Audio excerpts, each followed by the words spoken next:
Hey guys, this is Gio2 and you're watching D Sports TV. What is up mga Lodi? Welcome back sa ating channel kung saan pinag-uusapan natin ang lahat ng latest sa mundo ng basketball. Kung bago ka dito, make sure to hit that subscribe button and click the bell icon para updated ka sa ating mga bagong videos. At para sa video natin ngayon, isang nakakagulat na pangyayari ang naganap sa exhibition game ng France kontra sa Germany. Ito nga ay matapos ma-eject ang French wing na si Evan Fournier matapos ang isang matinding eksena kung saan ay nahuli itong sumasakal kay guard Dennis Schroeder. At ang mga detalye at iba pang highlights, tara at panoorin natin ang video na ito.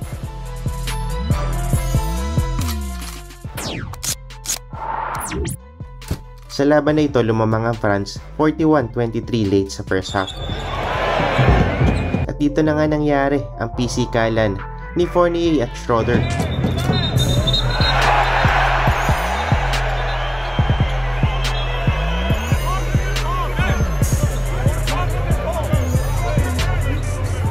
Bagamat nagkaayos naman sila pagkatapos ng gulo, na-eject pa rin si Fournier.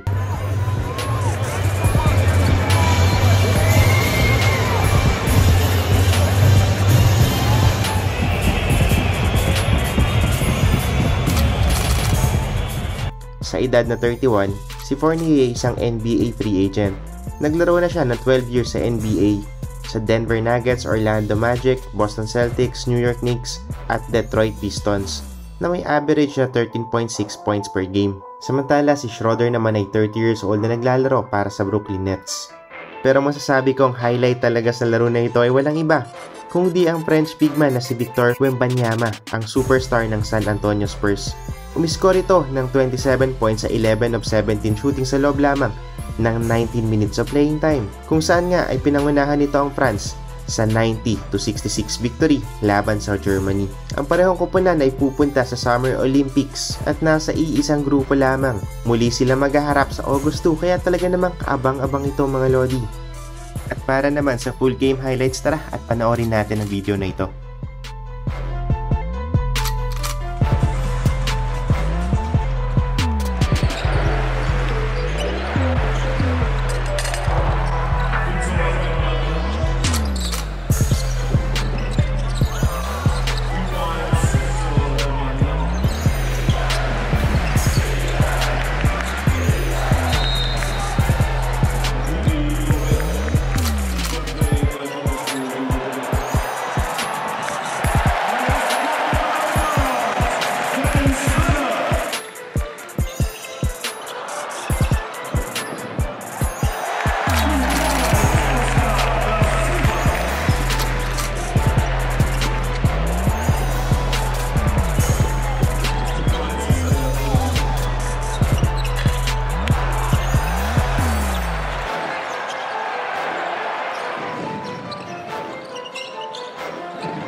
Thank you for watching. Kung nagustuhan mo ang video na ito ay mag-subscribe ka na sa ating channel.